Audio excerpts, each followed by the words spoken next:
ক্ষমতায় গেলে এরকম এরকম করবেন। জামাত ইসলাম তো এটা বিশ্বাস করে না, ওনারাই বলছে। জামাত ইসলাম কোনো দেশে যদি সমাজতান্ত্রিক কোনো বামপন্থী কোনো দল যদি ক্ষমতায় যায় সেখানেও ইসলাম কায়েম হতে পারে, কিন্তু জামাত ইসলাম গেলে কোনোদিন কায়েম হবে না, ওনারা বলছে। জামাত সেই জায়গাটা থেকে তো ওনারা সরে এসেছেন অনেকটা। না, সরে আসে সে তো বলেন না। শরিয়া তো শরিয়া আইন তো শরিয়া আইনের কথা বলে, কোরআন এবং সুন্নাহ শরিয়া আইনের কথা বলে না। শরিয়া আইন কি কেউ জনগণ জানে না। ওনারা ক্ষমতায় যাওয়ার পরে ওনাদের ইচ্ছা মতো আইন হবে, ইচ্ছা মতো বাস্তবায়ন করবে। সুতরাং সেটি ওনারা যা ভাববে সেটাই আইন। এখন তো অন্য দল, ইসলামিক দলরা, আমার কাছে অনেক ভিডিও আছে, প্রতিষ্ঠান দখল করতেছে, ছাগল চুরি করতেছে, মেয়ে রেপ করতেছে, মাদ্রাসায় রেপ করতেছে, এগুলো তো হচ্ছে। এটা কি শরিয়া আইনের ভিতরে পড়ে? এগুলো কথা বলে না কেন ওনারা? এটা কোন ইসলামী দল করছে বলে কোনো রেকর্ড নেই আজিজ ভাই। এই যে আমাকে দেখা হাক্কানি ইমামরা আপনাদেরকে ইসলামিক দল মনে করে না, আপনারা ইসলামকে ব্যবহার করতেছেন। না, ইসলাম বিএনপি তা করছে না। বিএনপি, আমি তো চাঁদাবাজি বিএনপির ভিতরে করে কেউ, আমি তো কন্টেস্ট করছি না, কিন্তু আপনারা করেন কেন? আপনারা তো আপনাদের জামাত ইসলামের সেক্রেটারি বলছেন যারা আওয়ামী লীগের পালিয়ে গেছে তাদের বউদের উপরে হক আছে, একথাও তো বলছে। এখন ছাগল চুরি পুলিশ সহ ধরা পড়তেছে, এগুলো কেন? এগুলো কোন না, এইটা মামলা হবে, সমাজ কি? আমরা তো তাকে তার পক্ষে নেই না।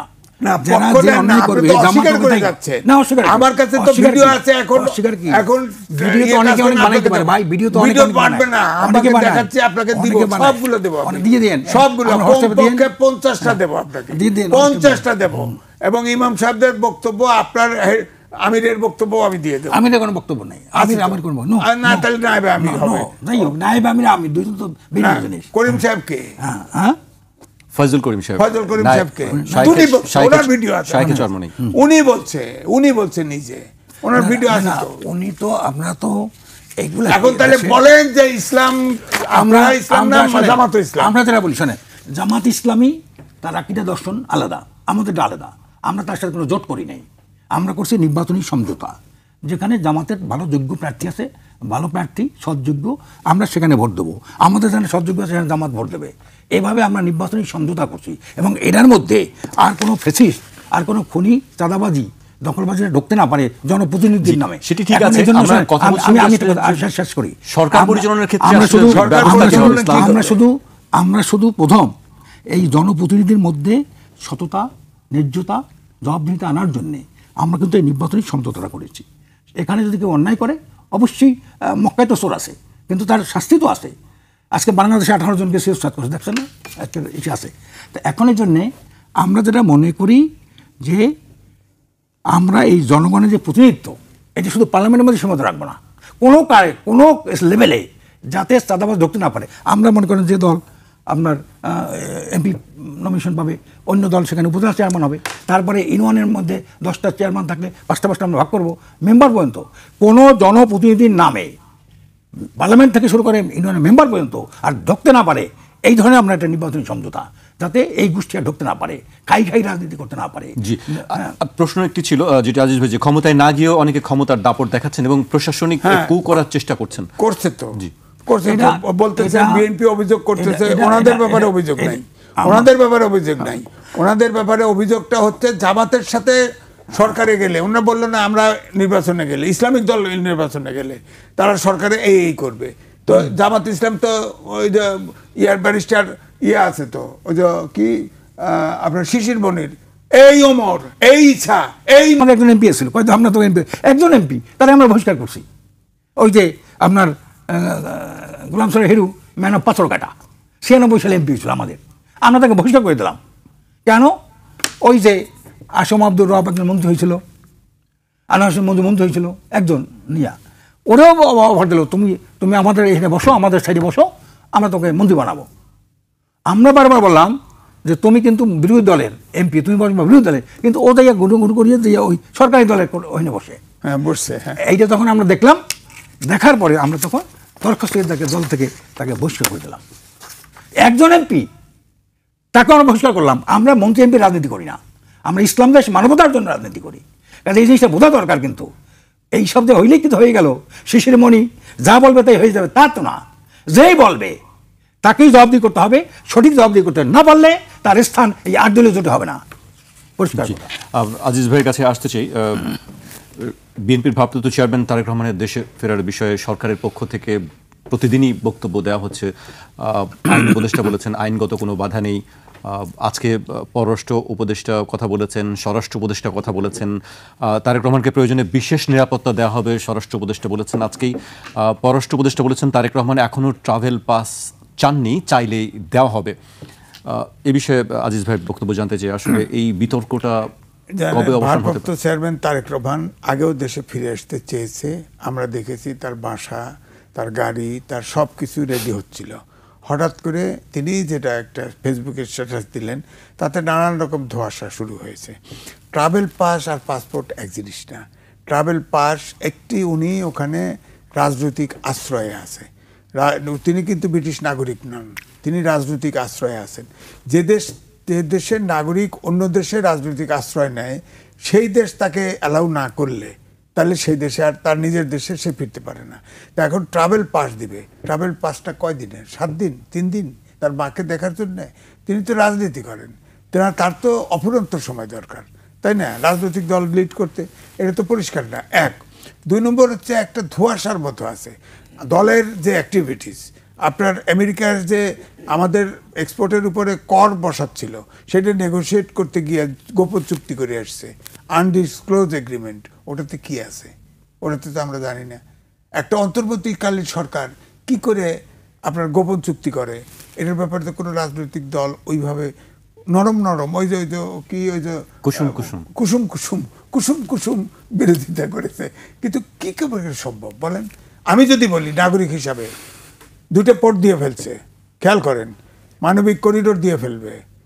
এই সাবকন্টিনেন্টে আমেরিকার কোনো বেজ নেই, 80টা দেশে মিলিটারি বেজ আছে। আমাদের দেশে যদি করে ফেলে কি করবেন আপনি বলেন? তো তখন তো দূর থেকেই পরাশক্তির এই করে হই করে প্রত্যেক নির্বাচনে হস্তক্ষেপ করে, এটা আমরা বুঝি। রাজনৈতিক দলরাই তো ওটাতে ধরা দেয়, জনগণ তো দেয় না, রাজনৈতিক দলই ধরা দেয়। ধরেন এই যে এত করে ভারতের বিরুদ্ধে তো সবাই কুসুম বিরোধিতা করে, এই সরকারও কুসুম বিরোধিতা করে, দেখেন না? কারণ হচ্ছে প্রথমে ইউনিট সরকার 7 সিস্টারের কথা বলেছিল না, যে আমাদের ডিস্টার্ব করলে আমরা 7 সিস্টার আছে, এই কথার পরেই আর আওয়াজ নাই। প্রায় শেখ হাসিনা 30টা সমঝোতা এবং চুক্তি স্বাক্ষর করেছে, সব ভারতের পক্ষে। একটা চুক্তি রিভিউ করেছে? একটা চুক্তি সম্পর্কে কিছু বলেছে? রয়ে গেছে তো। অর্থাৎ ফ্যাসিবাদের সব কর্ম রয়ে গেছে তো।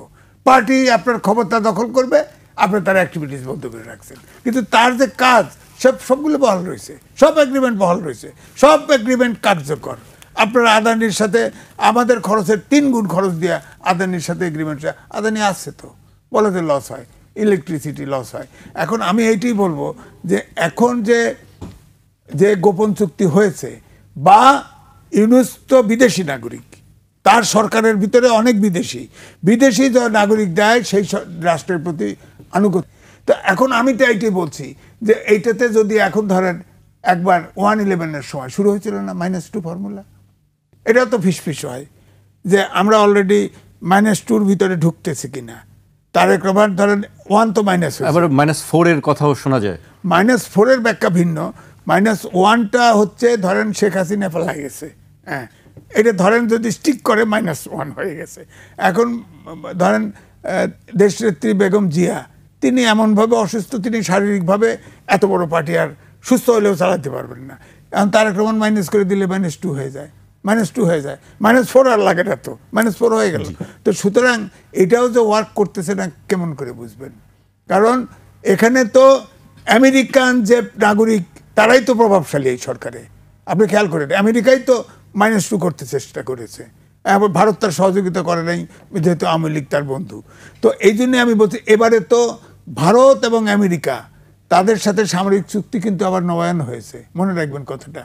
হ্যাঁ, এদিকে আমাদের দৌড়ায় গিয়া, আমি খারাপ ল্যাঙ্গুয়েজ করব না, আমাদের যে জাতীয় নিরাপত্তা উপদেষ্টাকে পাঠানো হয়েছে, অথবা তিনি গেছেন, তেনাকে বিদেশি নাগরিক, তেনাকে হায়ার করে নিয়ে আনা হয়েছে। সে যাতে ধরা খাইছে, পুরো ধরা খাইছে। এখন তো দেশ কিভাবে দেশ তো আউলা ফেলাইছে, সে কিভাবে ধরা খেয়েছে মানে সব ওখানে আলোচনা হয়েছে। আমি বললাম তো, এটা যেহেতু ফর্মাল চ্যানেলে কোনো নিউজ পাই নেই, কিন্তু ইনফর্মাল যা পেয়েছি, যে জিনিসগুলো আলোচনা হয়েছে সবই তো আপনার আমাদের সরকার এবং রাজনৈতিক দল বলেন আমাদের ইন্টারেস্টের বাইরে। শুরুতেই বলছিলেন। হ্যাঁ, শুরুতে বলছি। তো এগুলো যদি ঘটে যদি, তাহলে আপনি কি করবেন বলেন? এটাতে সরকার যদি করে, তাহলে এই জন্যই তো বলি -2 হয়ে যেতে পারে, বলা তো যায় না। আবার বলা হচ্ছে নির্বাচন 1 বছর পিছায় যেতে পারে। পিছায় গেলে তো এখন ধরেন এই যে কি সজীব ভুইয়া, ওই যে হাঁসের মাংস খাওয়া সজীব ভুইয়া, এ তো আপনার যে কুসুম পাটোয়ারি যে বলছে জামাত কথা, বিএনপির কথা, একদম কুসুম শব্দটা ইন্টারেস্টিং। আবার সে এরকম বহুত লম্বা কথা বলে, যার ফলে অনেক কথার দাম পায় না। কিন্তু এটা কিন্তু কিছুটা সত্যিতা আছে। আপনি দেখেন, ওই সজীব ভুইয়া বলেছে উপদেষ্টা পরিষদের শুধু ছাত্র উপদেষ্টা না, অনেকেই নির্বাচন করবে। বুঝেন কথাটা? তো অনেকেই বলতে অন্তত 3 জনের নাম তো শোনা গেছে। 3 জনের নাম যদি আরো 3 জন ভাগে আসে, ওনারা মিনিস্ট্রিতে উন্নয়নের জন্য ইয়ে করছে, দিছে। এরপরে আপনার জামাত বা ইসলামিক আন্দোলন আছে কিনা, বিএনপি এদের উপরে অত্যাচার শুরু করছে। তখন ওখানে কায়কোবাদ হলো বিএনপি প্রার্থী, এ তো খুব ডাক ছেড়ে ধাওয়া মারছে, অন্ত ফিরে এসে ঢাকা 10-এ সে তার ভোটার বানাইছে। এখন ঢাকা 10-এ বিএনপি নমিনেশন দেয় নাই, এটাতে কি মনেন? তাহলে তো কুসুম এনসিপিরও তো কুসুম বিএনপির সাথে আছে না?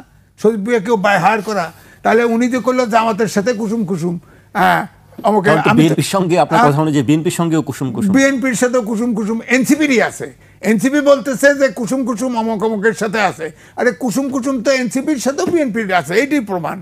কারণ আসিফ ভুইয়া এখানে আইছে, 10 আইছে, এখানে 10-এ তার ভোটার বানাইছে, সে বিএনপির কোনো ওখানে 2টা প্রার্থী আছে, নমিনেশন দেয় নাই। তো এখন আপনি খেয়াল করে দেখেন, ওইখানে আবার প্রত্যেকটা বস্তিতে আবার ফের অ্যালটমেন্ট দিছে ওই এলাকায়, সে ইলেকশন করবে, বিএনপি নমিনেশন দেয় নাই। তার মানে কুসুম এনসিপির আছে না, খাতির আছে না বিএনপির সাথে। এই জন্য এখন আমি বলবো যে সব প্রতিযোগিতায় আছে কেমন করে কাকে দলে ভিড়াবে অথবা কেমন করে নির্বাচন করবে। এখন এনসিপির এও হইতে পারে যে বিএনপিতে যোগদান করলো, তাহলে ধরেন সজীব ভুইয়া পাশও করে দিতে পারে, বলা যায় না। তিনি বিএনপিতে যোগদান করবেন কেন? তিনি তো আমরা জানি যে এনসিপির সঙ্গে তারা যারা আছেন, এনসিপি হিসেবে নির্বাচন করে, সজীব ভুইয়া ওই মসজিদে ডোনেশন দিয়েও কাজ হবে না, ও ফেল করবো, ওটা জামানত বাজাতে হবে। অন্য তাদের প্রতীক, ওদের কি প্রতীক দিছে না, ওই ফুলকলি, শাপলা কলি দিছে। কিন্তু আদর্শ তো নিশ্চয়ই ধারণ করেন যারা, নাকি শুধু নির্বাচনে জয়ের জন্য? আমাদের দেশে শোনেন, আমি অবজারভারে ছিলাম, হামিদুল হক চৌধুরী ওটার মালিক ছিল। হামিদুল হক চৌধুরী এডিটোরিয়াল মিটিংয়ে বলেছিল যে তোমরা এইসব ছোট পার্টি নিউজ ছাপো কে? কয় স্যার এটা ছাপলে সার্কুলেশন বাড়ে। আরে মিয়া, স্বাধীন দেশে তোমাদের দেশে 100টা পার্টি দরকার কে? এগুলো ছাপবো না, দেখো পার্টি থাকবো না। তো এখন আমার বদলে ছোট অনেক দল, এই বেরসিক ইলেকশন কমিশন, তারা কিন্তু বলে দিচ্ছে যে জোট করলেও যার প্রতীকে নির্বাচন করতে হবে। এবার দেখেন ছোটটা এই কুসুম যারা হচ্ছে না, কুসুমকে ইলেকশন পরে রেজাল্টের সময় পাওয়া যাবে না। ওই ফ্যাসিস্ট সরকারের হাসিনার সময় আমিডামি নির্বাচনে 3টা কিন্তু কিংস পার্টি করেছিল, বড় নেতা দিয়ে, এবং 300 সিটে আসন দিয়ে, একটারও, বিশ্বাস করেন, একটারও জামানত থাকে নাই। এটা মানুষ বোঝে। এই যে ছোট পার্টি আছে না, দেখেন সবাই বলবো না, কিন্তু অধিকাংশই জামানত বাজাতে হবে। শেষ করবো, একেবারে শেষ পর্যায়ে চলে এসেছি। আমি আকুন ভাইকে দিয়ে শেষ করতে চাই। কালকে 8 দলের সমাবেশে জামায়াত ইসলামের আমির একটি কথা বলেছেন যে প্রয়োজন হলে আরেকটি 5 আগস্ট করা হবে। এই কথার কি কারণ হতে পারে? আসলে সেরকম কি পরিস্থিতি হতে পারে? আপনি সেরকম কোনো কিছু দেখছেন কি? আমরা ইউনূস সাহেবকে প্রথম যেভাবে মনে করছিলাম, উনি একটা অংশ উনি ঠিক আছে, উনি একজন সজ্জন ব্যক্তি, সজ্জন, শান্তিকামী, মানবতাবাদী, ঠিক আছে, কিন্তু ওনার রাজনৈতিক কর্মকাণ্ড ইতিমধ্যে উনি অনেকটা বিতর্কিত। এইটা উনি জনগণের উপর আস্থা সৃষ্টি করতে পারে নাই। কারণ উনি প্রথম যে কাজটা শুরু করেছেন, উনি যখন লন্ডনে গেলেন নিজের ব্যক্তিগত একটা কাজে, ওটা রাষ্ট্রীয় কোনো সফর ছিল না, তার ব্যক্তিগত কাজ, সেইখানে একটা দলের ভারপ্রাপ্ত চেয়ারম্যান, দলের প্রধানও না, উপপ্রধান, তার সাথে ওখানে উনি দেখা করলেন, সাক্ষাৎ করলেন। শুধু সাক্ষাৎ করা করতেই পারে, কিন্তু যৌথ প্রেস ব্রিফিং যখন দিলেন এবং 15 নির্বাচনটা ওখান থেকে উনি ঘোষণা করলেন, এটা তো মারাত্মক ব্যাপার। এখান থেকে উনি বিতর্কিত। তারপর উনি যে জাতিসংঘে গেলেন, দেখেন জাতিসংঘে গেলেন, সেখানে এনসিপি তখন তো রেজিস্ট্রেশন পায় নাই, সদ্য একটা দল, ওনাদেরকে নিয়ে গেলেন, জামাত আর বিএনপিকে নিয়ে গেলেন, অথচ ইসলামী আন্দোলন বাংলাদেশের মধ্যে 2-3টা দলের মধ্যে একটা। কিন্তু 5 আগস্টের কথা কেন বলছেন তিনি, যে 5 আগস্ট আবার কেন হতে হবে? তাদেরকে নাই না, যার কারণে ইউনূস সাহেবের মাধ্যমে একটা ফ্রি ফেয়ার নির্বাচন যদি না হয় এবং তার প্রশাসন যেভাবে ইতিমধ্যে অদক্ষতার প্রমাণ দিয়েছে, পেশাদারিত্বের যে ন্যূনতম যে তার অংশগ্রহণ করার কিছু তা হয় নাই, তাহলে এত মপ কেভাবে হয়, এত চাঁদাবাজি কেমনে হয়? কাজে আমরা মনে করি এখন বিএনপি যেভাবে শুরু করছেন, এখন এই নির্বাচনে কাজ করতে দেয় না, এখন অন্য দলকে গ্রহণ করে না, পোস্টার পর পোস্টার মারে, পোস্টার ছুঁয়ে ফেলায়, এখনই কিন্তু কিছুর সাথে কিছু না। কাজে ওনার মাধ্যমে একটা সুষ্ঠু নির্বাচন যদি না হয়, তারপর তো একটা শুধু গণ-অভ্যুত্থান, এবার হবে গণবিপ্লব। উনি তো বলছে আরেকটা এটি কি নির্বাচনের পরে? নির্বাচন যদি ব্যর্থ হয় তত হবে এটা। নির্বাচন আগে তো কোনো আর গণবিপ্লব হচ্ছে না, এটা হবে কেন?